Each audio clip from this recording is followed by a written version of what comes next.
சங்கீதம் 34 அதிகாரம் 5வது வசனம் இவ்விதமாக சொல்லுகிறது, அவர்கள் அவருடைய முகத்தை பார்த்து பிரகாசம் அடைந்தார்கள், அவர்களுடைய முகங்கள் வெட்கம் அடைவதில்லை. அவருடைய முகத்தை பார்க்கவர்கள் ஒரு நாளும் வெட்கம் அடைவதில்லை. அவருடைய திருநாமத்தை அறிந்தவர்கள் ஒரு நாளும் கைவிடப்படுவதில்லை. ஆமென். எல்லாரும் சேர்ந்து இந்த காலை நேரத்தில் கொஞ்ச நேரம் ஆண்டவருடைய நாமத்தை பாட்டுகளால் துதித்து நாம் அவருடைய நாமத்தை மகிமைப்படுத்துவோம். உமது முகம் நோக்கி வெட்கப்பட்டு போவதில்லை, உமது திருநாமம் அறிந்தவர்கள் கைவிடப்படுவதில்லை. உமது முகம் நோக்கி பார்த்தவர்கள் வெட்கப்பட்டு போவதில்லை, உமது திருநாமம் அறிந்தவர்கள் கைவிடப்படுவதில்லை. நம்பினோரை நீர் மறப்பதில்லை, உம்மை தேடி வந்தோரை வெறுப்பதில்லை. நம்பினோரை நீர் மறப்பதில்லை, உம்மை தேடி வந்தோரை வெறுப்பதில்லை. இயேசு மகாராஜா எங்கள் நேசா, இரக்கத்தின் சிகரம் நீரே. இயேசு மகாராஜா எங்கள் நேசா, இரக்கத்தின் சிகரம் நீரே. உடைந்த பாத்திரம் என்று நீர் எவரையும் தள்ளுவதில்லை.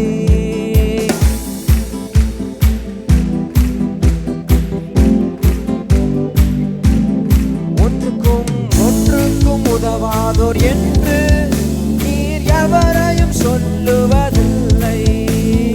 ஒன்றுக்கும் உதவாதோர் என்று நீர் எவரையும் சொல்லுவதில்லை. இயேசு மகாராஜா ஓ எங்கள் நேசா, இரக்கத்தின் சிகரம் நீரே. ஓ இயேசு மகாராஜா எங்கள் நேசா, இரக்கத்தின் சிகரம் நீரே. ஏழைகளின் பலன் நீரே, எளியோரின் நம்பிக்கை நீரே. ஏழைகளின் பலன் நீரே, எளியோரின் நம்பிக்கை நீரே. திக்கற்றோர் வேதனை அறிந்து உதவிடும் தகப்பன் நீரே. திக்கற்றோர் வேதனை அறிந்து உதவிடும் தகப்பன் நீரே. இயேசு மகாராஜா, இயேசு மகாராஜா எங்கள் நேசா, இரக்கத்தின் சிகரம் நீரே. இயேசு மகாராஜா எங்கள் நேசா, இரக்கத்தின் சிகரம் நீரே. உமது முகம் நோக்கி பார்த்தவர்கள் வெட்கப்பட்டு போவதில்லை. ஓ கைவிடப்படுவதில்லை. உமது முகம் நோக்கி பார்த்தவர்கள் வெட்கப்பட்டு போவதில்லை. உமது திருநாமம் அறிந்தவர்கள் கைவிடப்படுவதில்லை. ஹல்லேலூயா. அப்படியே வேதத்தை நம்ம எடுத்துக்கொள்வோமா? 121வது சங்கீதத்தை நம்ம வாசிச்சுட்டு அந்த இன்னொரு பாடலை கூட நம்ம பாடலாம். சங்கீதம் 121வது சங்கீதம்.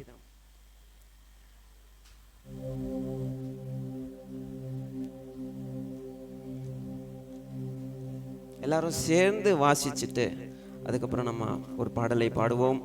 சங்கீதம் 121வது சங்கீதம், ஆரோகண சங்கீதம். எல்லாரும் சேர்ந்து வாசிப்போமா? எனக்கு ஒத்தாசை வரும் பர்வதங்களுக்கு நேராக என் கண்களை ஏறெடுக்கிறேன். வானத்தையும் பூமியையும் உண்டாக்கின கர்த்தரிடத்திலிருந்து எனக்கு ஒத்தாசை வரும். என் காலை தள்ளாட ஒட்டார், உன்னை காக்கிறவர் உறங்கார். இதோ இஸ்ரவேலை காக்கிறவர் உறங்குவதும் இல்லை, தூங்குகிறதும் இல்லை. கர்த்தர் உன்னை காக்கிறவர், கர்த்தர் உன் வலது பக்கத்தில் உனக்கு நிழலாய் இருக்கிறார். பகலிலே வெயிலாகிலும் இரவிலே நிலவாகிலும் உன்னை சேதப்படுத்துவதில்லை. கர்த்தர் உன்னை எல்லா தீங்குக்கும் விலக்கி காப்பார். அவர் உன் ஆத்துமாவை காப்பார். கர்த்தர் உன் போக்கையும் உன் வரத்தையும் இது முதற்கொண்டு என்றென்றைக்கும் காப்பார். ஆமேன். ஹல்லேலூயா. எனக்கு ஒத்தாசை வரும். ஒத்தாசை என்றால் உதவி. ஒருவேளை இந்த காலை நேரத்தில் எனக்கு உதவி செய்ய நான் நம்பினவர்கள் கைவிட்டார்கள் என்று சொல்லி வருவீர்கள் என்றால் இங்கே ஒரு வசனம் சொல்லுகிறது, எனக்கு ஒத்தாசை வரும் பர்வதத்துக்கு நேராக. கத்தர் அதாவது ஒத்தாசை வரும் பர்வதம்னு சொல்லும்போது எருசலேமுக்கு நேராக, எருசலேம் சுற்றிலும் பார்க்கும்பொழுது மலைகளா இருக்கும். அதான் அந்த மலைகள் வழியாக நான் எருசலேமை பார்க்கும் பொழுது அங்க வானத்தையும் பூமியையும் உண்டாக்கின கத்தரிடத்திலிருந்து எனக்கு ஒத்தாசை வரும். அல்லேலூயா, ஆமேன். சத்தமாக சொல்லுவோமா? ஆமேன். எனக்கு ஒத்தாசை வரும் பர்வதங்களுக்கு நேராக என் கண்களை இந்த சங்கீதத்தை மையமாக வைத்து எழுதின ஒரு பாடலை சேர்ந்து பாடி ஆண்டவருடைய நாமத்தை மகிமைப்படுத்துவோம்.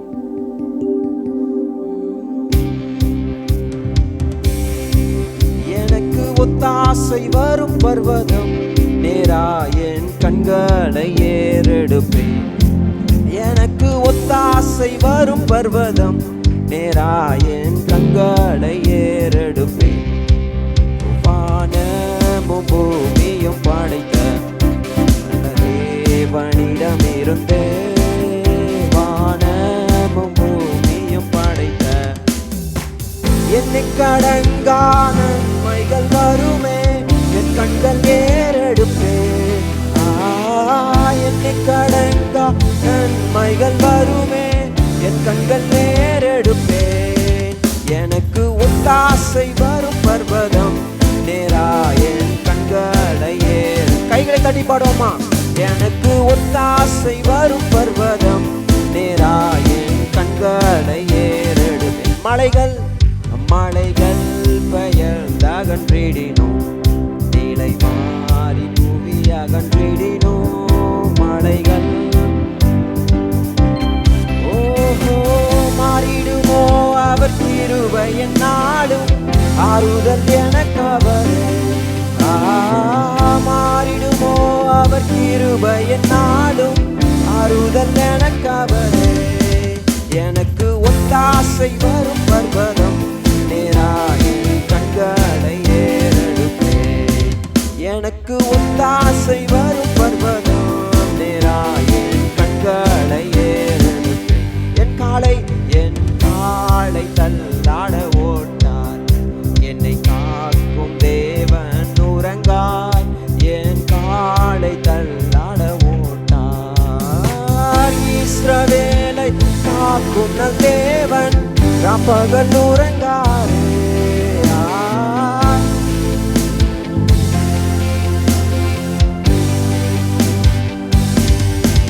எனக்கு ஒத்தாசை வரும் பர்வதம் நேரா என் கண்களை ஏறெடுப்பேன். எனக்கு ஒத்தாசை வரும் பர்வதம் நேரா என் கண்களை ஏறெடுப்பேன். வலப்பக்கத்தில் நீழல் அவரே, வலுவாமல் காப்பவர் அவரே. வலப்பக்கத்தில் நீழல் அவரே, சூரியன் பகலில் சந்திரன் இரவில் சேதப்படுத்தாதே.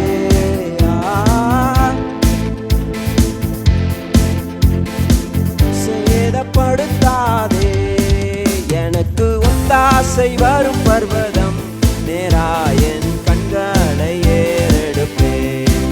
எனக்கு ஒத்தாசை வரும் பர்வதம் நேரா என் கண்களை ஏறெடுப்பேன்.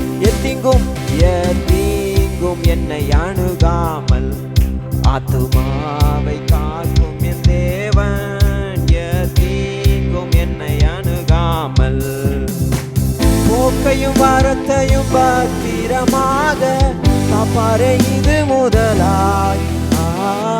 போக்கையும் வரத்தையும் பத்திரமாக காப்பாரே இது முதலாய். எனக்கு ஒத்தாசை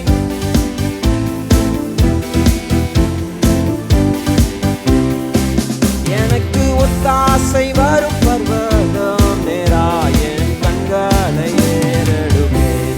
ஹல்லேலூயா.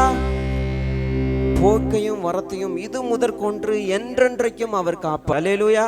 அநேக முறை நம்ம என்ன நினைக்கிறோம்னா, கர்த்தர் நம்மை தண்டிக்கிறதுக்கு தான் எப்பொழுதுமே ரெடியா இருக்கிறாரு. எப்போ ஒரு விஷயத்துல நம்ம தவறும் பின்னாடி ஒரு குச்சை வச்சுட்டு அடிக்கிறதுக்கு ரெடியா இருக்கிறாருன்னு சொல்லி தான் நம்ம கர்த்தரை ஒரு தண்டிக்கிறவராக பார்த்து கொண்டு இருக்கிறோம். ஆனா கர்த்தருடைய பிரதான நோக்கம், உங்களையும் என்னையும் குறித்து அவருக்கு இருக்கிற நோக்கம், எப்படியாவது என்னுடைய பிள்ளையை நான் ஆசீர்வதிப்பேன். அல்லேலூயா. வேதத்தை படித்து பார்க்கும்போது அப்படிதான். இஸ்ரவேல் ஜனங்கள் தவறும் பொழுதும் கூட எப்படியாச்சும் அவங்களை மனம் திரும்ப வைத்து அவர்களை ஆசீர்வதிக்க வேண்டும் என்பதுதான் கர்த்தருடைய பிரதான நோக்கமாக இருக்கிறது. அல்லேலூயா. என்னாகமம் 6ஆம் அதிகாரத்தை எடுத்து நீங்க வாசிச்சு பார்த்தீங்கன்னா, அங்க கடைசியில் அந்த மோசேகிட்டையும் ஆரோன்ட்டையும் ஆண்டவர் சொல்லுவாரு, நீ இப்படிதான் மக்களை, இஸ்ரவேல் ஜனங்களை நீ சந்ததி சந்ததியா நீ ஆசீர்வதிக்க வேண்டும் என்று சொல்லுவார். 23 நீங்க எல்லாரும் சேர்ந்து வாசிப்போமா? நீ ஆரோனோடும், எல்லாரும் எடுக்கலையா இன்னும்? என்னாகமும் 6ஆம் அதிகாரம் 23 27 வரைக்கும்.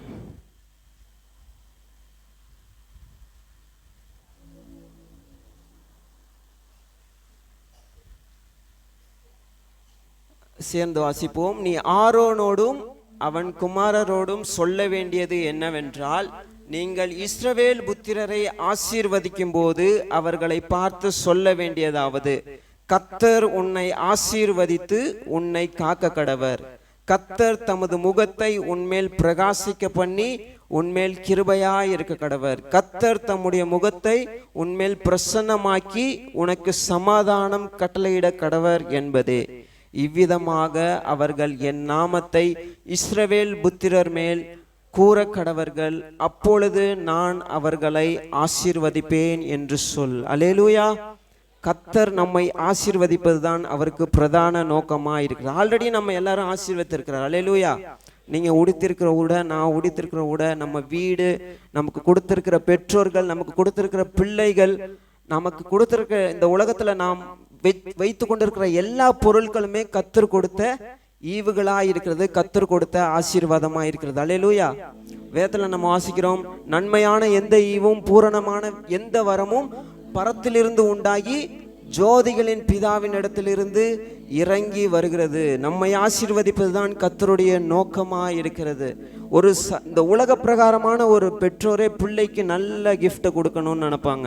ஆனா வேதம் சொல்லுகிறது, பொல்லாதவர்களாகி நீங்களே உங்கள் பிள்ளைகளுக்கு நல்ல ஈவுகளை கொடுக்க அறிந்திருக்கும் போது பரலோகத்தில் இருக்கிற என் பிதா தம்மை வேண்டிக் கொள்கிறவர்களுக்கு நன்மையானவைகளை கொடுப்பது அதிக நிச்சயம். உங்களில் எவனாவது உங்க பிள்ளைக்கு அப்பத்தை கேட்டா கல்லை கொடுப்பானா, மீனை கேட்டா பாம்பை கொடுப்பானா? பொல்லாதவர்களை நீங்களே நன்மை செய்றீங்கன்னா நான் எவ்வளவு நன்மைகளை ஈவுகளை கொடுப்பேன் என்று கர்த்தர் சொல்லியிருக்கிறார். அல்லேலூயா. கர்த்தர் நிச்சயமாக நம்மை ஆசீர்வதிப்பார். அவர் முகத்தை நம்மேல் பிரகாசிக்க பண்ணுவார், நம்மை காப்பார், கிருபையால் மறைப்பார், சமாதானம் தருவார். ஒரு பாடலை சேர்ந்து நாம் பாடி ஆண்டவருடைய நாமத்தை மகிமைப்படுத்துவோம். கர்த்தர் நம்மை ஆசீர்வதிப்பார், அவர் முகத்தை நம்மேல் பிரகாசிப்பார், நம்மை காப்பார், கிருபையால் மறைப்பார், சமாதானம் தருவார். அந்த பாட்டு இருக்கா? போடலையா? ஓகே. ரொம்ப ஈஸியான பாட்டு தான். இந்த வசனத்தை வைத்து எழுதப்பட்ட பாடல் தான். கர்த்தர் நம்மை ஆசீர்வதிப்பார், அவர் முகத்தை நம்மேல் பிரகாசிப்பார், நம்மை காப்பார், கிருபையால் மறைப்பார், சமாதானம் தருவார். அவ்வளவுதான் லிரிக்ஸ். சேர்ந்து பாடுவோமா? கர்த்தர் நம்மை ஆசீர்வதிப்பார். கர்த்தர் நம்மை ஆசீர்வதிப்பார், அவர் முகத்தை நம்மேல் பிரகாசிப்பார், நம்மை காப்பார், கிருபையால் மறைப்பார், சமாதானம் தருவார்.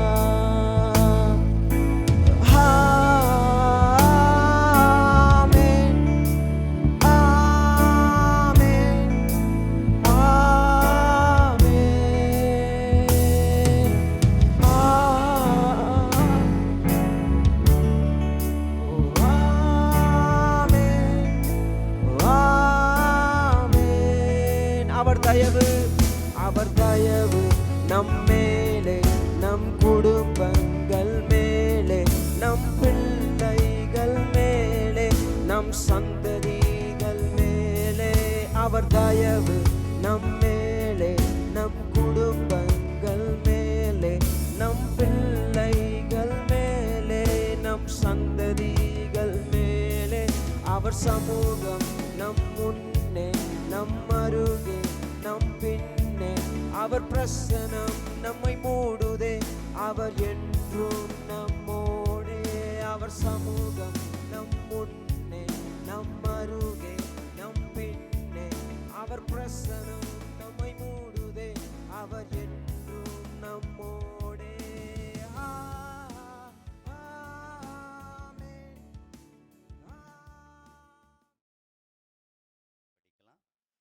அன்றியும் பரலோக ராஜ்யம் புரதேசத்துக்கு பிரயாணமாய் போகிற ஒரு மனுஷன் தன் ஊழியக்காரரை அழைத்து தன் ஆஸ்திகளை அவர்கள் வசமாய் ஒப்பு கொடுத்தது போல் இருக்கிறது. அவனுடைய திறமைக்கு தக்கதாக ஒருவனிடத்தில் 5 தாலந்தும், ஒருவனிடத்தில் 2 தாலந்தும், ஒருவனிடத்தில் 1 தாலந்துமாக கொடுத்து உடனே பிரயாணப்பட்டு போனான். 5 தாலந்து வாங்கினவன் போய் அவைகளை கொண்டு வியாபாரம் பண்ணி வேறு 5 தாலந்தை சம்பாதித்தான். அப்படியே 2 தாலந்தை வாங்கினவனும் வேறு 2 தாலந்தை சம்பாதித்தான். 1 தாலந்தை வாங்கினவனோ போய் நிலத்தை தோண்டி தன் எஜமானுடைய பணத்தை புதைத்து வைத்தான். வெகு காலமான பின்பு அந்த ஊழியக்காருடைய எஜமான் திரும்பி வந்து அவர்களிடத்தில் கணக்கு கேட்டான். அப்பொழுது 5 தாலந்து வாங்கினவன் வேறு 5 தாலந்தை கொண்டு வந்து, ஆண்டவனே, 5 தாலந்தை என்னிடத்தில் ஒப்புவித்தீரே, அவைகளை கொண்டு இதோ வேறு 5 தாலந்தை சம்பாதித்தேன் என்றான். அவனுடைய எஜமான் அவனை நோக்கி, நல்லது, உத்தமும் உண்மையுள்ள ஊழியக்காரனே, கொஞ்சத்தில் உண்மையா இருந்தாய், அநேகத்தின் மேல் உன்னை அதிகாரியாக வைப்பேன், உன் எஜமானுடைய சந்தோஷத்திற்குள் பிரவேசி என்றான். 2 தாலந்தை வாங்கினவனும் வந்து, ஆண்டவனே, 2 தாலந்தை என்னிடத்தில் ஒப்புவித்தீரே, அவைகளை கொண்டு இதோ வேறு 2 தாலந்தை சம்பாதித்தேன் என்றான். அவனுடைய எஜமான் அவனை நோக்கி, நல்லது, உத்தமும் உண்மையுள்ள ஊழியக்காரனே, கொஞ்சத்திலே உண்மையா இருந்தாய், அநேகத்தின் மேல் உன்னை அதிகாரியாக வைப்பேன், உன் எஜமானுடைய சந்தோஷத்திற்குள் பிரவேசி என்றான். 1 தாலந்தை வாங்கினவன் வந்து, ஆண்டவனே, நீர் விதைக்காத இடத்தில் அறுக்கிறவரும் தெளிக்காத இடத்தில் சேர்க்கிறவருமான கடினமுள்ள மனுஷன் என்று அறிவேன். ஆகையால் நான் பயந்து போய் உமது தாளந்தை நிலத்தில் புதைத்து வைத்தேன், இதோ உம்முடையதை வாங்கி கொள்ளும் என்றான். அவனுடைய எஜமான் பிரதித்திரமாக, பொல்லாதவனும் சோம்பலுமான ஊழியக்காரனே, நான் விதைக்காத இடத்தில் அறுக்கிறவர் என்றும் தெளிக்காத இடத்தில் சேர்க்கிறவர் என்றும் அறிந்திருந்தாயே. அப்படியானால் நீ என் பணத்தை காசுக்காரர் வசத்தில் போட்டு வைக்க வேண்டியதா இருந்தது. அப்பொழுது நான் வந்து என்னுடையதை வட்டியோட வாங்கி கொள்வேனே என்று சொல்லி அவனிடத்தில் இருக்கிற தாளந்தை எடுத்து 10 தாளந்து உள்ளவனுக்கு கொடுங்கள். உள்ளவன் எவனோ அவனுக்கு கொடுக்கப்படும், பரிபூர்ணமும் அடைவான். இல்லாதவனிடத்திலிருந்து உள்ளதும் எடுத்து கொள்ளப்படும். புரோஜனமற்ற ஊழியக்காரனாகிய இவனை புறம்பான இருளிலே தள்ளி போடுங்கள், அங்கே அழுகையும் பற்கடிப்பும் உண்டாயிருக்கும் என்றான். ஸ்தோத்திரம், ஆமென். அப்படி உட்காருவோம். இது ஒரு ஓமை. கர்த்தருடைய பரிசுத்த நாமத்திற்கு மகிமை உண்டாவதாக. இன்றைக்கு சண்டே கிளாஸ் இல்லை, இன்னைக்கு பண்டிகையினுடைய கடைசி நாள். 8 நாள் தேவ சமூகத்தில் இன்னைக்கு எத்தனாவது நாள் சொல்லுங்க சத்தமா? 8வது நாள். முதல் நாள் 4 விதமான விதை, அந்த ஓமையை கேட்டோம். நீங்களும் நானும் அந்த 4வது நிலத்தில் விழுந்த, நல்ல நிலத்தில் விழுந்த விதையை போல இருக்க வேண்டும். 2வதாக அத்திமரம், திராட்சை தோட்டத்தில் அத்திமரத்தை பற்றி கனி கொடுக்கும்படி பார்க்கும்போது 3 வருஷம் அதில் என்ன பார்க்குறார்? கனி கேட்குறார், கனியை பார்க்குறார். கனி கொடுத்தால் சரி, கனி கொடாவிட்டால் வெட்டி போடுவேன். அப்போ அதை 2வது நாள் திங்கட்கிழமை நம்ம கேட்டோம் சாயந்தரம். அப்போ கனி கொடுக்க வேண்டும், இன்னும் நான் அதிகமாக என்ன செய்யணும், நாம் கனி கொடுக்க வேண்டும் என்று கேட்டோம். 3வது நாள் நாம் ஒரு ஓமையை தியானித்தோம். 100 ஆடுல 1 ஆடு என்ன செஞ்சது? காணாமல் போனது. 10 வெள்ளி காசில் 1 வெள்ளி காசு காணாமல் போனது. 2 குமாரில் 1 இளைய குமாரன் காணாமல் போனான். அப்போ காணாமல் போனதை நம்ம தேட வேண்டும், ஆத்தும ஆதாயம் செய்ய வேண்டும் என்று 3வது நாள் அந்த ஓமையில் அன்றைக்கு வந்தவர்களுக்கு தெரியும். உங்களுக்கு எல்லாத்துக்கும் ஒருவேளை வர முடியாத சூழ்நிலை இருந்தால் உங்களுக்கு நான் நினைப்பூட்டுகிறேன், இதை வந்தவர்களுக்கும் நினைப்பூட்டுகிறேன். அந்த காரியத்தை அதிலிருந்து நாம் என்ன செஞ்சோம், கற்றுக்கொண்டோம். 4வது நாளில் 2 பேர் ஜெபம் பண்ண வர்றாங்க. ஒருத்தன் பரிசேயன், ஒருத்தன் ஆயக்காரன். பரிசேயன் நம்ம பக்கத்தில் நின்று அவன் வாரத்தில் 2 நாள் என்ன செய்கிறேன், உபவாசம் பண்ணுறேன், என் ஆஸ்தியெல்லாம் நான் தசமபாகம் கொடுக்குறேன், நான் அநியாயக்காரர் பரிகாரர் அல்ல, அந்த ஆயக்காரனை போல் இராத நாள் உண்மை நான் என்ன செய்கிறேன், சோத்தரிக்கிறேன்னு சொல்லி தன்னுடைய சுய நீதியை பெருமையாக அந்த ஆயக்காரனை அற்பமாக நினச்சி இவனை பெரிய நீதிமான நினச்சி ஜெபம் பண்ணான். ஆனால் ஆயக்காரனோ தன் கண்களுக்கு கூட வானத்துக்கு ஏறெடுக்க துணியாமல் தன் மார்பில் என்ன செஞ்சான், அடித்து கொண்டு பாவியாகிய என் மேலே கிருபையாயிரும், அவன் அல்ல இவனே எவன், ஆயக்காரன். பரிசேயன் அல்ல ஆயக்காரனே நீதிமானாக்கப்பட்டான் என்று சொல்லி அந்த ஓமையை தியானிச்சோம். நம்ம பரிசேயனை போல நீங்களும் நான் இருக்கக்கூடாது, ஆயக்காரனை போல இருக்க வேண்டும் என்று அந்த ஓமையிலே கற்றுக்கொண்டோம்.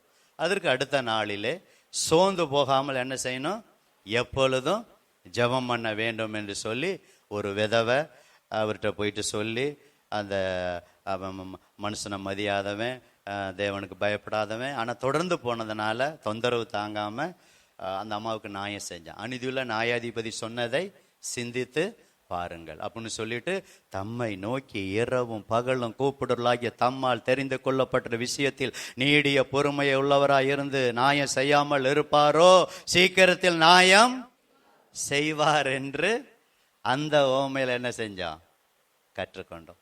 அதுக்கு அடுத்த நாளிலே மன்னிப்பது குறித்து, ஒருத்தர் அதிகமாக 10,000 தாளந்தா கடன் பட்டிருந்தார், அதை அடைக்க நிர்வாகம் இல்லை, தாள விழுந்தார், அந்த அவர் மன்னிச்சிட்டாரு. அவர் போகும்போது அவர்கிட்ட 100 வெள்ளி பணம் அந்த கடன் பட்டவர்கிட்ட போய் தொண்டை என்ன செஞ்சார், நெரிச்சு நீ கடன் என்ன செய்யணும், பட்டுதா எனக்கு கொடுத்தான்னா, இந்த விஷயம் அவருக்கு தெரிஞ்சு மறுபடியும் இவரை பிடிச்சி எங்கே போடுறாங்க, அழுகையும் கற்கடிப்பு நிறைந்த இடத்துலன்னு போட்டுட்டு, அந்த அந்த ஓமையில் நம்ம கற்றுக்கொள்கிற காரியம், நமக்கு விரோதமாய் பேசின அவர்களை நம்ம மனப்பூர்வமாக என்ன செய்யணும், மன்னிக்கணும், மறக்கணும். நம்ம எல்லாரும் மன்னிக்கிறோம், ஆனால் அதை மறக்க மாட்டோம். திரும்ப அதை எப்பயாவது ஒரு தடவை ரிப்பீட் பண்ணுறோம், அவங்கள பார்க்கும்போது அந்த ஞாபகம் வருது. புரியுதுங்களா? அப்போ அந்த உண்மையில் நம்ம என்ன கற்றுக்கொண்டோம், மன்னிக்கணும், மறக்கணும். அதிகாலையில் இந்த இடத்துல 5 to 6 வந்தது. அப்பவும் ஊமையை தான் ஆண்டவர் பேசினார். அப்போ என்ன ஊமையை பேசினார் அதிகாலையில் வந்தவங்க சொல்லுங்க, வந்தாதானே பாச சொல்ல வந்தாதானே பாச சொல்ல முடியும், தர்ம சங்கடம் அப்படிலாம் கேட்டால் எப்படி? வந்தவங்க சொல்லுங்க, அதிகாலையில் வந்தவங்க. அதிகாலையில் என்ன உண்மையப்பட்டோம், மறந்துருச்சு. தேங்க்யூ, கரெக்டாக, நீங்களும் கரெக்டாக தான் சொல்கிறீங்க, சிஸ்டம் கரெக்டாக தான் சொல்கிறாங்க. 2 பேர் என்ன செய்கிறாங்க, அஸ்திவாரம் போட்டு, ஒருத்தர் கண்மலையில் பாறையில் அஸ்திவாரம் போட்டு ஆழமாய் தோண்டி ஒரு வீட்டை கட்டுறாரு, இன்னொருத்தர் மணலில் கட்டுறாரு. 2 பார்க்குறதுக்கு சூப்பராக இருக்குது, எலிவேஷன் டாப்பியோ ஃப்ரண்ட்வியோ எல்லாம் ஒயிட் வாஷ் பண்ணி. ஆனால் திடீரென்று ஒரு நாள் மழை வருகிறது, மழை வந்து உடனே வெள்ளம் வருகிறது, வெள்ளத்துக்கு அப்புறம் 3வது காற்று வருகிறது, 3 வித தாக்குதல். இந்த கண்மலையின் மேல் அஸ்திவாரம் போடப்பட்ட வீடு எவ்வளவு மழை வந்தாலும் வெள்ளம் வந்தாலும் புயல் வீசினாலும் அசையாமல் அப்படியே என்ன இருந்தது, உறுதியா இருந்தது. ஆனா மணல் மேல் அஸ்திவாரம் போட்டு தோண்டப்பட்ட அந்த வீடு கொஞ்சம் அப்படியே ஆட ஆரம்பிச்சது. வெள்ளம் வந்தோன்னே அப்படியே வெள்ளம் வந்து காற்று அடிச்சோன்னா அப்படியே கீழே விழுந்து முழுவதும் அசைஞ்சது. அப்படி சொல்லிட்டு ஆண்டவர் சொல்ற, என் வார்த்தையின்படி நடக்கிறவன் நடங்கன்னு சொல்லி அந்த ஓமை என்ன செய்யறாரு, அதிகாலையில் தியானிச்சோம். நேற்று உபவாச ஜெபம் இந்த இடத்துல 10 to 12 வரைக்கும் நடைபெற்றது. அந்த உபவாச ஜெபத்தில் ஆண்டவர் இப்போ இந்த மத்தேயு 25 படித்தோமா, அதில் தான் இந்த புத்தியுள்ள 5 இப்போ 10 கன்னிகையில் 5 பேர் புத்தி உள்ளவங்க, 5 பேர் புத்தி இல்லாதவங்க. புத்தி உள்ளவங்க கவனிப்பா தம்பிகளா, எண்ணெயை கொண்டு போனாங்க விளக்கோட, புத்தி உள்ளவங்க. புத்தி இல்லாதவங்க எண்ணெய் விளக்க கொண்டு போனாங்க, எண்ணெய் கொண்டு போகல. புத்தி இல்லாதவங்க. புத்தி உள்ளவங்க விளக்கும் எண்ணெயும் கொண்டு போனாங்க. மணவாளன் வர என்ன செஞ்சது? தாமதிச்சது. எல்லாரும் நித்திர மயக்கம் அடைஞ்சு தூங்குறாங்க. திடீரென்று மணவாளன் வருகிற என்னது சத்தம் கேட்குது. உடனே டக்கு டக்குன்னு என்ன செய்யறாங்க? எல்லாரும் கொளுத்தி ஆயத்தமாகறாங்க. இவங்களும் கொளுத்துறாங்க. புத்தி இல்லாதவங்க கொஞ்சம் என்ன இருக்கிறதுனால எரியுது, அப்படி அணைய போகுது. மணவாளன் வர்றான்னு சத்தம் கேட்குது. ஆயத்தம் ஆகுறாங்க. அப்ப எண்ணெயை கொடுங்கும் போது எங்கள்கிட்ட என்ன இருக்கு, அப்புறம் நாங்க அவர் வர்றான்னு சத்தம் கேட்குது, வர வரைக்கும் என்ன வேணும், அதனால கடையில போய் விற்கிறவங்கள்ட்ட போய் வாங்கிட்டு வாங்கன்னு சொல்லும் போது அவங்க போறாங்க. போறதுக்குள்ள இயேசு என்ன செஞ்சிட்டாரு? அந்த மணவாளன் வந்துட்டார். அது ஓமையில அது இயேசு அடையாளமா இருக்கு. வந்த உடனே அவங்க போயிடுறாங்க. 5 பேர் ஆயத்தமா இருந்தவங்க. இவங்க வந்து ஆண்டவரே ஆண்டவரேன்னு சொல்லி என்ன செய்யறாங்க? கதவை தட்டுறாங்க. உங்களை அறியேன் அப்படின்னு சொல்றார். நேத்து ஆண்டவருடைய வருகையை குறித்து அதிகமாய் நாம் தியானித்தோம். இதுதான் கடந்த 7 நாட்கள் இயேசு கிறிஸ்துனுடைய ஓமைகள்ல அதிகாலை ஜெபத்தையும் சேர்த்து 8 ஓமைகளை நம்ம தியானித்து இருக்கிறோம். கணக்குக்கு இன்னைக்கு 8வது நாள் இருந்தாலும் இன்னைக்கு 9வது ஓமை. ஞாயிற்றுக்கிழமை சாயந்தரத்திலிருந்து இப்ப செய்தி கொடுக்கறது இது 9வது ஓமை. இப்ப நம்ம படிச்சோம் ரைட்டுங்களா? இப்ப நம்ம வசனத்தை தியானிக்க போகிறோம். இப்ப இது வரைக்கும் சொன்னது ஞாயிற்றுக்கிழமையில வரலேருந்து நேத்து வரைக்கும் சொன்ன ஓமையை உங்களுக்கு சுருக்கமா ரிப்பீட் பண்ணிட்டேன். செய்தி முடிந்தோன்னு சாட்சி வேளையில நான் நேற்று சொன்ன பிரகாரம் எந்த செய்தி எந்த வார்த்தை உங்களை தொட்டது, என்ன நீங்கள் தீர்மானம் எடுத்தீர்கள் என்று ஒரு 2 நிமிஷம் வந்தவர்கள், வராதவர்கள் சொல்ல முடியாது, வந்தவர்கள் நீங்க சுருக்கமா முதல்ல நான் சொல்லுவேன். அப்ப நான் சொன்னா நீங்களும் என்ன செய்யணும்? சொல்லணும். சுருக்கமா சொல்லணும். வந்தவங்க அத்தனை பேரும் சுருக்கமா நம்ம சொல்ல போறோம். 2 நிமிஷம். எல்லாத்தையும் சொல்ல முடியாது, எல்லாமே என்னை தொட்டது உண்மைதான். அப்ப இந்த இந்த அதிகாரத்துல இந்த காரியம் என்னை தொட்டது அப்படின்னு நீங்க 1 சொன்னா போதும். 7 தொட்டிருக்கும், 7ஐயும் சொன்னா நேரம் பத்தாது. ஓகே, இப்ப இந்த ஓமையை தியானிக்கலாம். மற்ற 25 பைபிள் கொண்டு வந்தவங்க எல்லாரும் நீங்க 14 பாருங்க. அன்றியும் பரலோக ராஜ்யம் புறதேசத்துக்கு பிரயாணமாய் போகிற ஒரு மனுஷன் தன் ஊழியக்காரரை அழைத்து தன் ஆஸ்திகளை அவர்கள் வசமாய் ஒப்பு கொடுத்தது போல இருக்கிறது. 15 அவனுடைய திறமைக்கு தக்கதாக ஒருவனிடத்தில் 5 தாலந்தும் ஒருவனிடத்தில் 2 தாலந்தும் ஒருவனிடத்தில் 1 தாலந்துமாக கொடுத்து உடனே பிரயாணப்பட்டு போனான்.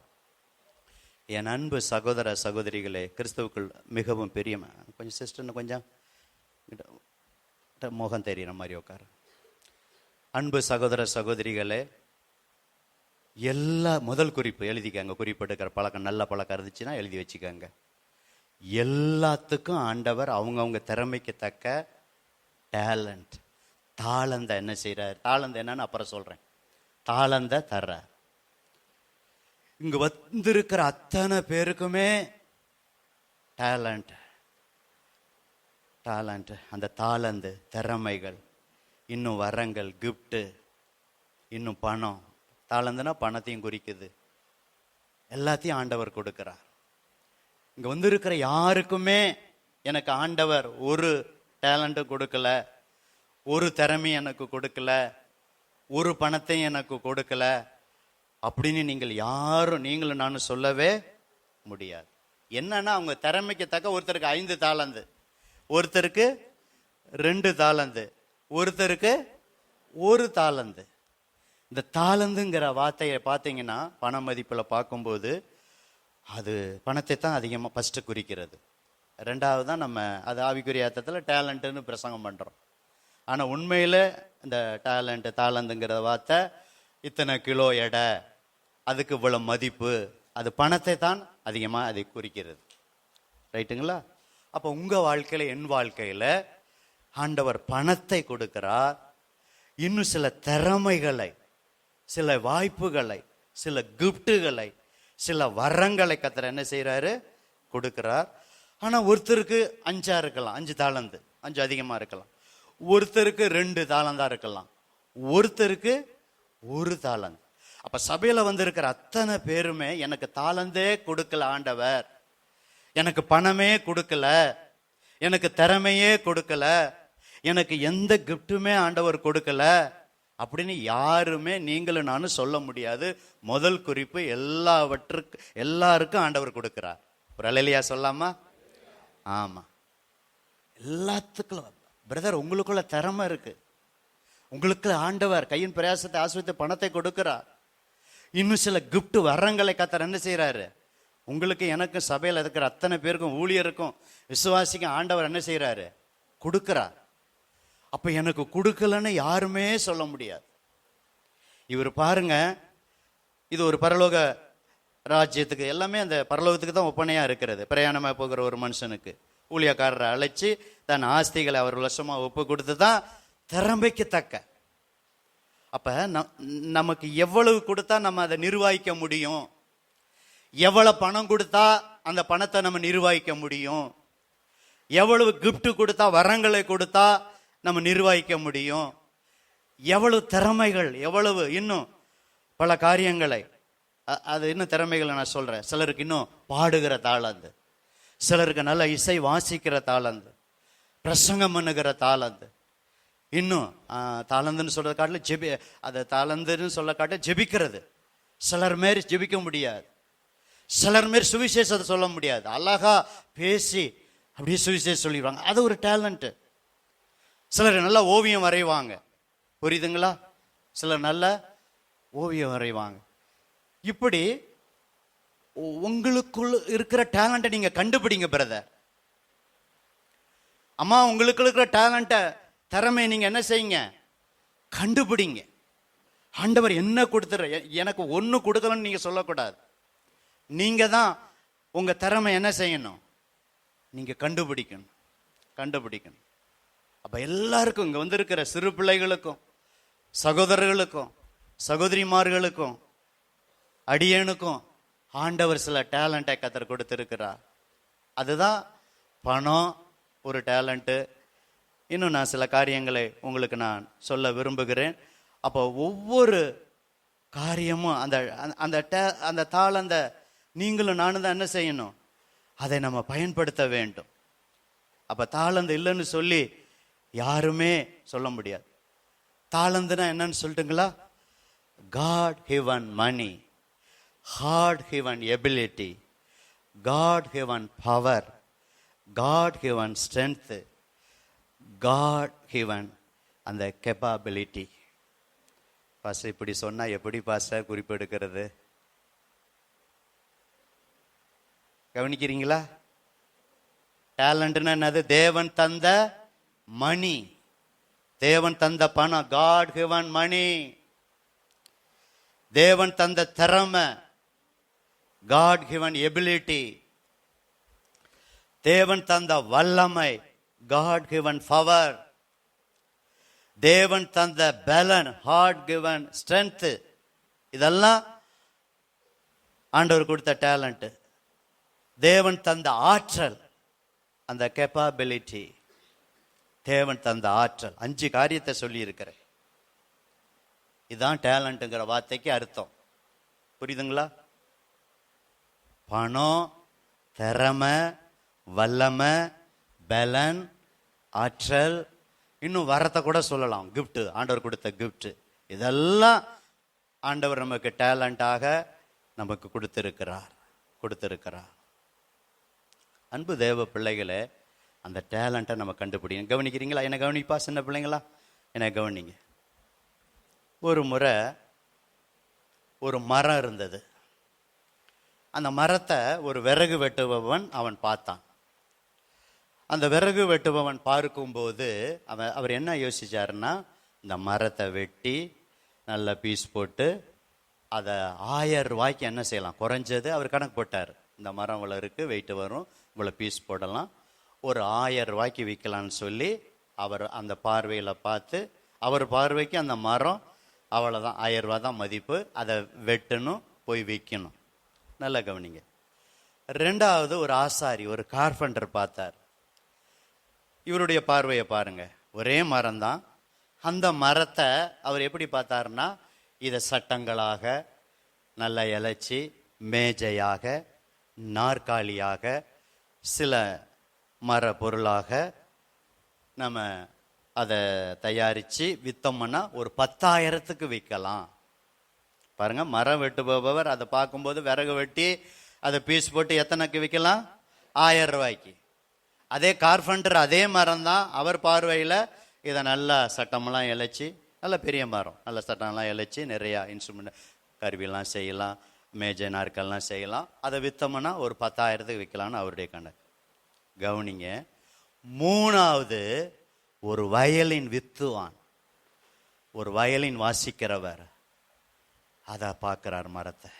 இவருடைய பார்வையில் பார்த்தீங்கன்னா அந்த மரம் ஒரு எல்லாத்தையும் செஞ்சோம்னா ஒரு 10 வயலின். எத்தனை வயலின்? ஒரு 10 வயலின் செய்யலான்னு சொல்லி அந்த மரத்தை அதை வெட்டி வித்தோம்னா இன்னும் பல ஆயிரங்களுக்கு, ஏன் லட்சங்களுக்கு கூட அதை விற்கலாம், வயலினா வித்தா அப்படின்னு. அப்ப நான் ஏன் இந்த 3 உதாரணத்தை சொல்றேன்னா, மரம் வெட்டுறவரும் மரத்தை தான் பார்த்தாரு, அவருடைய பார்வை வேற. கார்பெண்டரும் மரத்தை பார்த்தாரு, அவருடைய பார்வை வேற, வருமானம் அவ்வளவுதான் வரும்னு. அதே நேரத்தில் ஒரு வயலின் வித்துவான் பார்க்கும்போது அவருடைய பார்வை இத்தனை வயலின் செஞ்சு அதை இத்தனை ஆயிரங்களுக்கு வித்து லட்சங்களை கூட சம்பாதிக்கலான்னு.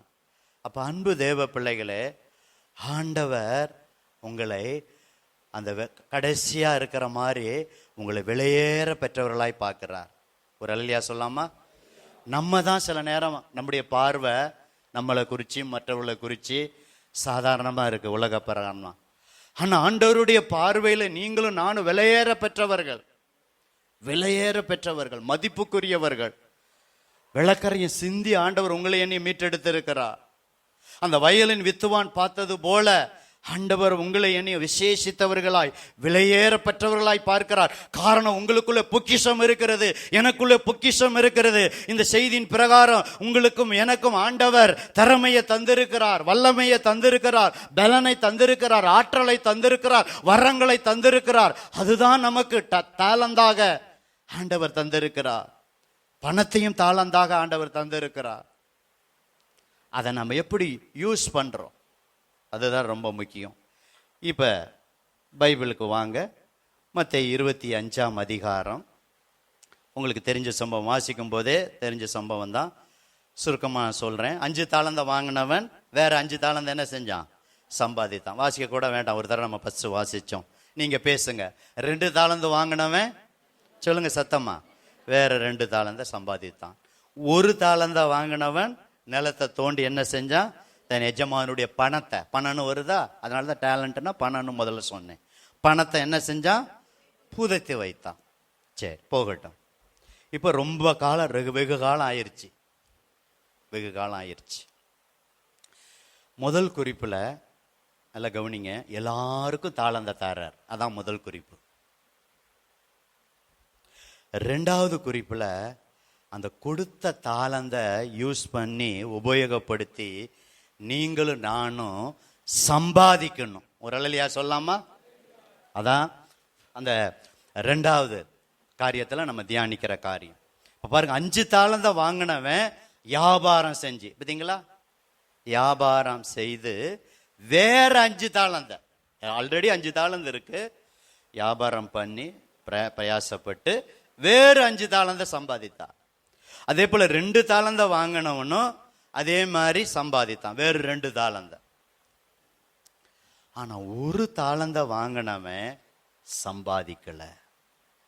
இப்ப நான் 2வது குறிப்புல என்ன உங்களுக்கு சொல்றேன்னா, உங்களுக்கும் எனக்கும் ஆண்டவர் நிறைய திறமையை கொடுத்திருக்கிறார், வல்லமையை கொடுத்திருக்கிறார், பலனை கொடுத்திருக்கிறார், ஆற்றலை கொடுத்திருக்கிறார், பணத்தை கொடுத்திருக்கிறார், வரங்களை, கிஃப்டை கொடுத்திருக்கிறார். அதை நம்ம யூஸ் பண்ணணும். கவனிக்கிறீங்களா? பிள்ளைகளாம் பேசாதீங்கப்பா, கவனிங்க. அதை யூஸ் பண்ணணும், உபயோகப்படுத்தணும். ஒரு அல்லேலூயா சொல்லாமா? உபயோகப்படுத்தலைன்னா அந்த 1 தாளந்த வாங்கின மாதிரி தான், புதைச்சி வைக்கிற காரியம்தான். அப்ப உங்களுக்கு எனக்குள்ள இருக்கிற டேலண்ட, திறமைய நாம வளர்க்கணும், வளர்க்கணும். அதை வளர்த்தா தான் இன்னும் அதிகமா. இப்ப உதாரணத்துக்கு பாடுற தாளந்த இருக்கிறது வச்சுக்கோங்களேன், நல்லா பாடிக்கிட்டே இருக்கணும். அதை புதைச்சு போட்டா பாட்டு வராது. இன்னும் நேர்த்தியா சிறப்பா எப்படி பாடணும் அப்படின்னு சொல்லி அப்படி பாடணும். இசை வாசிக்கிற தாளந்து ஒருத்தருக்கு இருந்துச்சுன்னா அதுல நேரத்தை ஸ்பெண்ட் பண்ணணும். தாவீது நேர்த்தியா என்ன செஞ்சாரு? இசை வாசித்ததை பார்க்கிறோம். அப்ப ஏதோ கொஞ்சம் தெரியும்னு சொல்லிட்டு அதை அப்படியே விட்டுட்டோம்னா அந்த தாளம் அந்த திறமை அப்படியே மங்கி போயிடும். அதுல என்ன செய்யணும்? இன்னும் வளரணும். பணத்தை ஆண்டவர் கொடுத்திருக்கான்னு சொன்னா அந்த மணி மேனேஜ்மெண்ட், பணத்தை நிர்வாகம் பண்றத கரெக்டா பண்ணி நிர்வாகம் பண்ணாதான் பணத்தை இன்னும் நீங்க பெருக்க முடியும், சேமிக்க முடியும். அதே மாதிரி தான் எந்த காரியமா இருந்தாலும் அந்த காரியத்தை கத்தர் சில கிஃப்ட்டுகளை, வரங்களை கத்தர் கொடுத்திருக்கிறார், வரங்களை. அப்ப அந்த வரங்களை நம்ம என்ன செய்யணும்? உபயோகப்படுத்தினா தான் வரங்கள் என்ன செய்யணும்? வரங்கள் செயல்படணும். உதாரணத்துக்கு நோய்களை சுகமாக்குற வரம் உங்களுக்கு இருந்துச்சுன்னா நீங்க கையை நீட்டி வியாதியத்துக்கு என்ன செய்யணும்? ஜெபம் பண்ணாதான் அந்த வரம் செயல்படும். அந்த வரம் செயல்படும். இப்படி ஒவ்வொரு வரமும், ஒவ்வொரு கிஃப்டும், வரம்னா அந்த 9 வரம் மாத்திரம் இல்ல. இப்ப இந்த பகுதி அப்படியே நூலில் வச்சுக்கோங்க. இங்கே தான் 25க்கு தான் வரணும். ஒரு பேப்பர் வச்சுட்டு பாருங்க. இன்னும் வரங்கிறது சிலருக்கு ஆண்டவர் கொடுக்குறார். ரோமர் எடுங்க, 12ஆம் அதிகாரம் எடுங்க. நம்ம என்ன நினைக்கிறோம்? அந்நிய பாசை பேசுறது, பாசைகளை வியாக்கணம் பண்றது, தீர்க்க தரிசனம், விசுவாசம், ஞானத்தை போதிக்க வசனம், அறிவை உணர்த்து வசனம், சுகமளிக்கிற வரம், ஆவிகளை பகுத்தெறிகிற வரம், 9 வரம். ஓகே, அதுதான் வரணும்னு நினைக்கிறோம். ஆனா அது மட்டும் வரனா கிஃப்ட். அது மட்டும் கிஃப்ட் அல்ல, இந்த கிஃப்டையும் ஆண்டவர் கொடுத்திருக்கிறார். இப்ப ரோமர் 12ஆம் அதிகாரம் 7, 8, 9 பிரதர்ல ஒருத்தர் கண்ணீர்னு வாசிங்க. ஊழியம் செய்கிறவன், அது ஒரு வரம். ஊழியம் செய்யறது ஒரு வரம். ஊழியம் செய்கிறவன் ஊழியத்திலும், போதிக்கிறது ஒரு வரம். எல்லாரும் போதிக்க முடியாது. சிலருடைய போதிக்கும் போது கொஞ்சம் வித்தியாசத்தை நீங்க பார்ப்பீங்க. அவங்க எடுத்து போதிக்கிற விதம், பேசுகிற விதம், அது ஒரு வரம். அப்ப போதிக்கிறவங்க அந்த போதிக்கிற வரத்தை என்ன செய்யணும்? செயல்படுத்தினாதான். நிறைய ஆராய்ச்சி பண்ணி ஆராய்ந்து பார்த்து என்ன செய்யணும்? நல்லா ஆராய்ச்சி பண்ணாதான் அந்த போதிக்கிற வரம் என்ன செய்யப்படும்? செயல்படும். வாசிங்க, கவனிங்கப்பா. புத்தி சொல்றது அது ஒரு வரம். என்கரேஜ் பண்றது. புத்தி சொல்லுகிறவன் புத்தி சொல்லுகிறதிலும் தரித்திருக்க கடவன், பகிர்ந்து கொடுக்கிறவன் வஞ்சனை இல்லாமல் கொடுக்க கடவன். அப்ப கொடுக்கிறது ஒரு வரம். இன்னும் படிங்க பிரதர். முதலாளியானவன் ஜாக்கிரதையா இருக்க கடவன். இரக்கம் செய்யறது, ஒருத்தருக்கு உதவி செய்யறது, இரக்கம் செய்யறது. இப்படி நிறைய கிஃப்ட ஆண்டவர் என்ன செய்ய கொடுத்திருக்கிறார். ஒரு நிர்வாகம் பண்றது, ஒரு ஆபீஸ், ஒரு குடும்பத்தை நிர்வாகம் மேனேஜ்மெண்ட் பண்றது, அது ஒரு வரம். அது ஒரு வரம். இப்படி வரங்கள் நிறைய இருக்கிறது. இதெல்லாம் ஆண்டவர் நமக்கு தாளந்தாய் கொடுத்திருக்கிறார். அதை தான் நான் இங்கே பதிவு செய்ய நான் விரும்புகிறேன். அப்ப நமக்கு உரிய தாளந்த நம்ம கண்டுபிடிக்கணும். இன்னொரு உதாரணம் சொல்லுகிறேன். ஒரு முறை ஒரு இடத்துல ஒரு பாறை இருந்தது. அந்த பாறையில் ஒருத்தர் என்ன பண்ணாருன்னா உக்காந்தாரு, பல்ல விளக்குனாரு, பாறையில் எச்ச என்ன செஞ்சாரு? துப்புனார். இதுதான் அவருக்கு பாறையை குறித்து அவருக்கு வெளிப்பாடு. பாறையில் என்ன செய்யணும்? உக்காரணும். சொல்லுங்க சத்தமா. பாறையில் உக்காரணும், பல்ல விளக்கணும், காரி பாறை என்ன செய்யணும் தம்பிகளா? துப்புணும். இதுதான் அவருடைய பார்வை. நல்லா கவனிங்க. இன்னொன்னு சொல்றேன். அடுத்து ஒரு சொருநாய் வந்தது. பாறையை ரவுண்ட் அடிச்சு அப்படியே காலை தூக்கிட்டு என்ன செஞ்சது? சிறுநீரை என்ன செஞ்சது? கழிச்சது. இந்த நாயெல்லாம் பார்த்தீங்களா? டயர்ல தான் அடிக்கும். கவனிச்சிருக்கேன். உங்க டயர்ல அடிக்கலையா? அது அப்படி காலை தூக்கிக்கிட்டு 2 வீலர்லையோ அதே மாதிரி இந்த பாறையில ஒரு மனுஷன் பல்ல விளக்கிட்டு எச்ச துப்புறாரு. அவருக்கு அந்த பாறை அப்படிதான் தெரிஞ்சது. இன்னொருத்தர் நாய், சொரு நாய் அந்த பாறையை ரவுண்ட் அடிச்சு வச்சு பாறையில ஏறி காலை தூக்கிட்டு என்ன செஞ்சது? சிறுநீரை கழிச்சது. அது அந்த நாய்க்கு அவ்வளவுதான் தெரியும். ரைட்டுங்களா? சரி, ரைட்டா? ஓகே. மூன்றாவது, ஒரு சிற்பி அந்த பாறையை பார்த்தார். அதை பார்க்கும்போதே ஒரு சிலையாக பார்த்தார். அந்த வீட்டு ஓனர்கிட்ட அந்த பாறையை 500 ரூபாய்க்கு வாங்கி அந்த எல்லோர ஓவியம், ஒரு பென்சில, ஒரு பெண் கை கூப்பி இப்படி கும்பிடுற மாதிரி அந்த சிற்பி 500 ரூபாய்க்கு வாங்கி அந்த பாறையை உடைச்சி செதுக்கி பார்த்தா சூப்பரா கையை கூப்பிட்டு இருக்கிற மாதிரி அழகான ஒரு சிலையை என்ன செஞ்சிட்டாரு? வடிவமைச்சிட்டார். அந்த சிலையை விலைக்கு கொண்டு வந்தாரு. அப்ப இந்த வீட்டு ஓனரும் 500 ரூபாய்க்கு வித்தாரு பார்த்தீங்களா? அவங்க வீட்டுக்கு முன்னாடி தானே அந்த பாறை இருந்தது. அவருக்கு தெரியல நம்ம பாறை தான் அதெல்லாம் சிலையா மாறினது, இந்த சிற்பி தான் இப்படி பண்ணாலும் தெரியல. சந்தையில் வந்தவொடனே யாரோ செஞ்சிருக்காங்கன்னு சொல்லி சூப்பரா அழகா இருக்கேன்னு சொல்லி அத பல ஆயிரங்கள் கொடுத்து என்ன செஞ்சாரு? விலைக்கு என்ன செஞ்சாரு? வாங்கினார். வாங்கிட்டு அவர் இவரையும் பார்த்துட்டார், சிற்பியும் பார்த்துட்டார். ஏன்னா 500 ரூபாய்க்கு தானே இவர் வித்தாரு. அப்புறம் விற்கும்போது இவரையும் பார்த்துட்டார். அப்ப கேட்குறாரு, அப்போ உங்களை பார்த்த மாதிரி இருக்கே அப்படின்னு சொல்லி. ஆமா, நான் தான் உங்கள்கிட்ட தான் சிலையை வாங்கினேன், இந்த கல்லை வாங்கினேன் 500 ரூபாய்க்கு. இப்போ இதை சிலையா வெடித்து பல ஆயிரங்களை சொன்னோம், நீங்க இந்த சிலையை என்ன செஞ்சிட்டீங்க? நீங்க வாங்கிட்டீங்க அப்படின்னு. நான் ஏன் மீண்டும் முன்னாடி சொன்ன உதாரணம் போல இந்த 2வது உதாரணத்தையும் சொல்றேன்னா, நம்ம பார்க்கிற பார்வை மிக முக்கியமானது. நம்ம சுற்றியுள்ள மனிதர்கள் நம்முடைய வெளிப்புறத்தை காண்கிறார்கள், நம்ம வெளிப்புறத்தை காண்கிறார்கள். ஆனா கர்த்தரோ நமக்குள்ள புதைந்திருக்கிற தாளந்த, திறமைய, அந்த வல்லமைய, பலன, ஆற்றலை, ஆண்டவர் கொடுத்த வரத்தை, நமக்குள் இருக்கிறத நம்ம உபயோகப்படுத்துறோமா என்கிறத பார்க்கிறார். ஒரு அல்லேலூயா சொல்லாம? கொடுத்துட்டாரு. ஃபர்ஸ்ட் குறிப்புல கொடுத்துட்டாரு, எல்லாத்துக்கும் கொடுத்த மாதிரி 3 பேத்துக்கும். 2வது அதை உபயோகப்படுத்துறாங்களா? 2 பேர் தான் அதை என்ன செய்யறாங்க? 5 தாளந்து வாங்கினவன் இன்னொரு 5 தாளந்து, 2 தாளந்து வாங்கினவன் இன்னும் 2 தாளந்து சம்பாதித்தான். 1 தாளந்து அதை. அப்ப நீங்களும் நானும் நம்முடைய திறமைகளை, தாளந்த ஒருபோதும் நம்ம என்ன செய்யக்கூடாது? புதைத்து வைக்க கூடாது. அதை உபயோகப்படுத்தணும், அதை யூஸ் பண்ணணும். அப்பதான் அது பெருகும், திறமை பெருகும், வல்லமை பெருகும், பணம் பெருகும். புரியுதுங்களா? ஆற்றல் பெருகும், பலன் பெருகும். ஏன்னா அந்த தாளந்துங்கிறதுக்கு 5 வார்த்தையை நான் சொன்னேன் அர்த்தம். அப்ப அன்பு தேவ பிள்ளைகளே, மனிதர் நம்ம குறித்து சொல்லுகிற வார்த்தைகளை ஒருபோது ஏற்றுக்கொள்ளாதிருங்க. Don't accept man's opinion. மனிதர்கள் சொல்லும் வார்த்தைகளை நீங்களும் நான் என்ன செய்யக்கூடாது? ஏற்றுக்கூடாது. அதே நேரத்தில் don't accept the devil's words. சாத்தான் சொல்லுகிற வார்த்தையும் கூட என்ன செய்யக்கூடாது?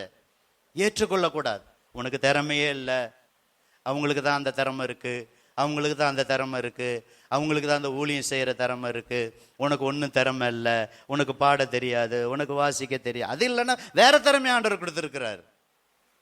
புரியுதுங்களா? நானும் தான் கீபோர்டு கற்றுக்கிட்டேன்.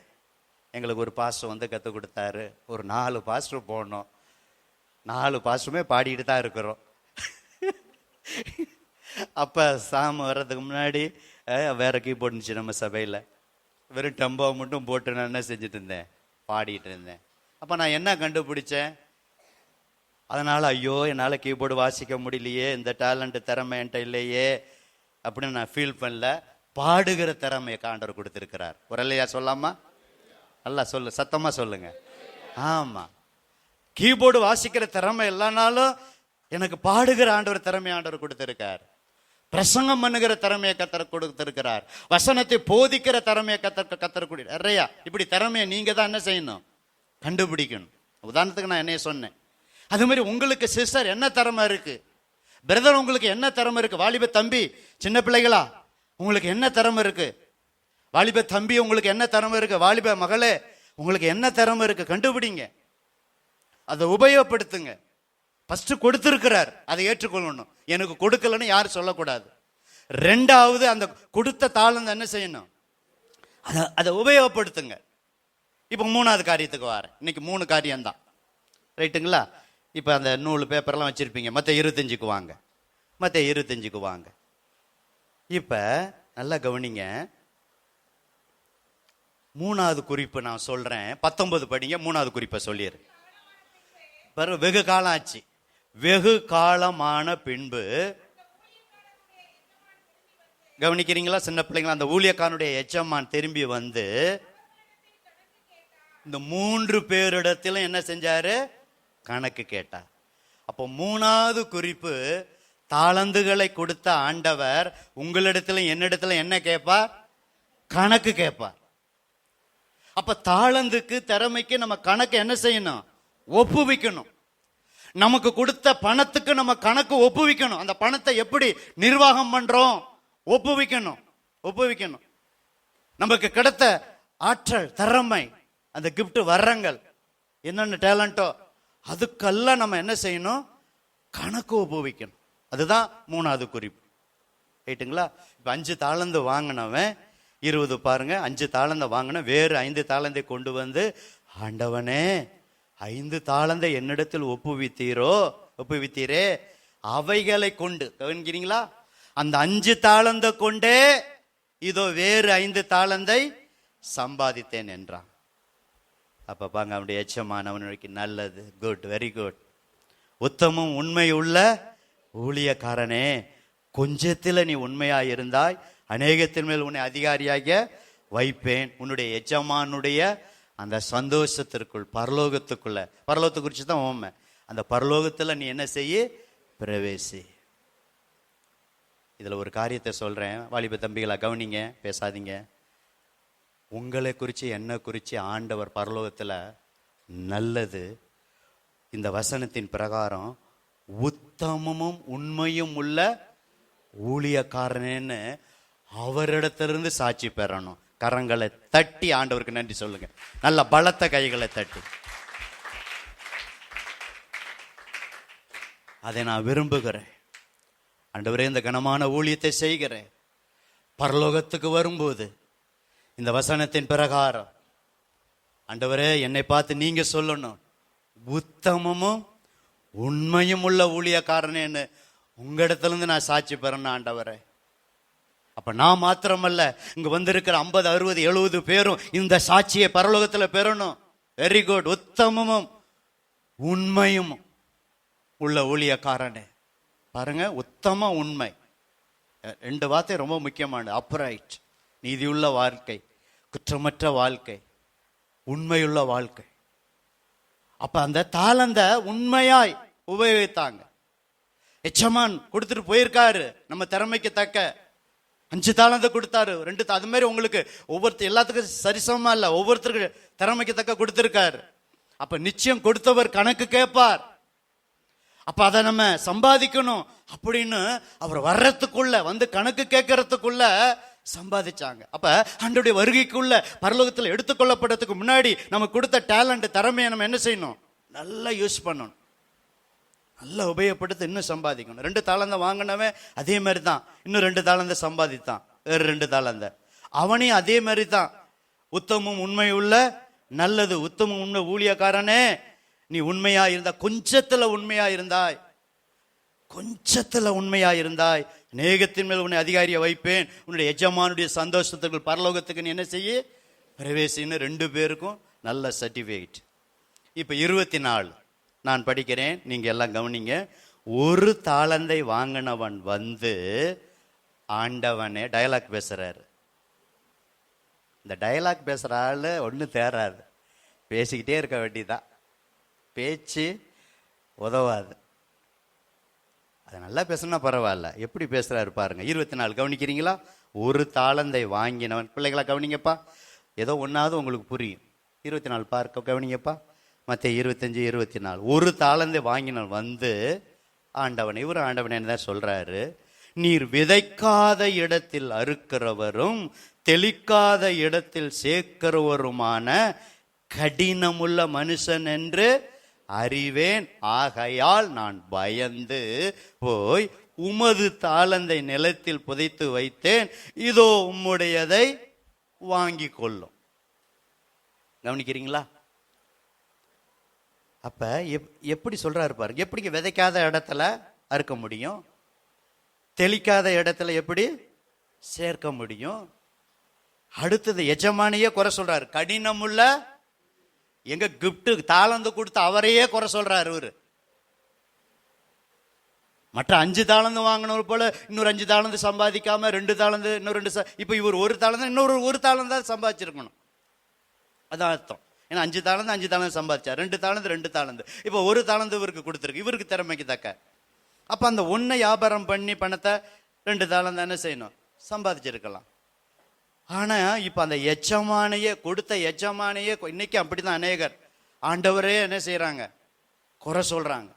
ஆண்டவரே அவங்கவுங்களுக்கு அவங்கவுங்க அவ்வளவு திறமையை கொடுக்குறீங்க, வாய்ப்பை கொடுக்குறீங்க, எனக்கு ஒரு வாய்ப்பு இல்லைன்னு சொல்லி, வாய்ப்பு இல்லைன்னு இல்லை, வாய்ப்பு இருக்குது, அந்த வாய்ப்பை பயன்படுத்தாம ஆண்டவர் என்ன செய்யறாங்க, இன்னைக்கு அநேகர் குறை சொல்றாங்க.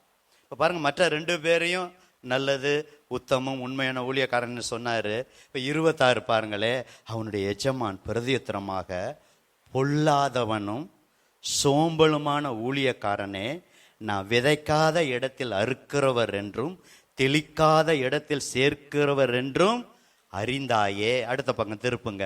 அப்படியானால் நீ என் பணத்தை காசுக்காரர் வசத்தில் போட்டு வைக்க வேண்டியதா இருந்தது. அப்பொழுது நான் வந்து என்னுடையதை வட்டியோட வாங்கி கொள்வேனே என்று சொல்லி. அப்ப மற்றவங்களாம் உத்தமும் உண்மையான ஊழியக்காரன் சொன்னாரு. இந்த புதைச்சி வச்ச 1 தாளந்த புதைச்சி வச்சவன சொல்றாரு, பொல்லாதவனே, சோம்பலான ஊழியக்காரனே. இந்த வார்த்தைய ஆண்டவர் வாயிலிருந்து நீங்களும் நானும் வாங்கவே கூடாது. வெரி குட், நல்லது, உண்மையும் உத்தமமான ஊழியக்காரன், அந்த வார்த்தையை தான் நீங்க நானும் ஆண்டவர் வாயிலிருந்து சர்டிபிகேட் பெறணும். ஒருபோதும் இந்த மனிதனை போல நாம இருக்கவே கூடாது.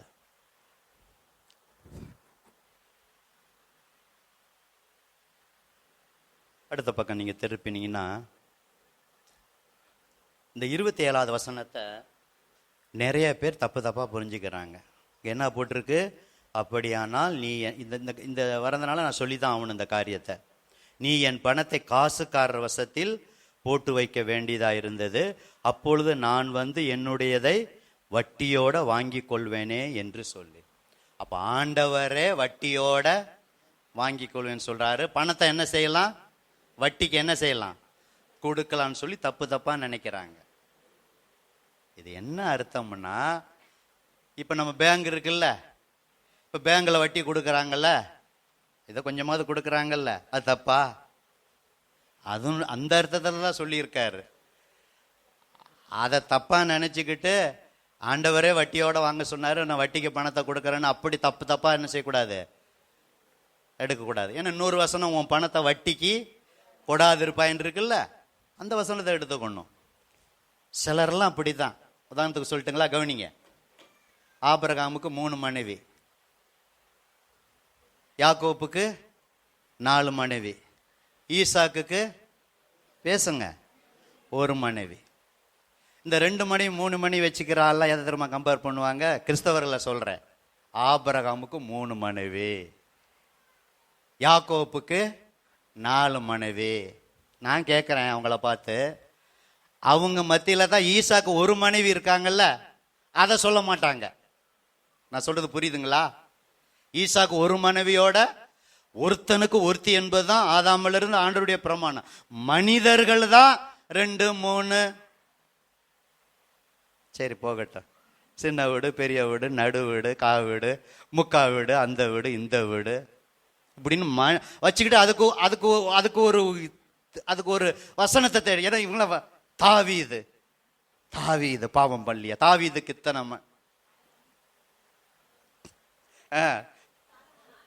சாலமோன், பாத்தீங்களா வருது பாருங்க, சாலமோன். இதெல்லாம் உதாரணம் சொல்லக்கூடாது, நல்ல உதாரணம். அது மாதிரிதான் இந்த உதாரணமும்.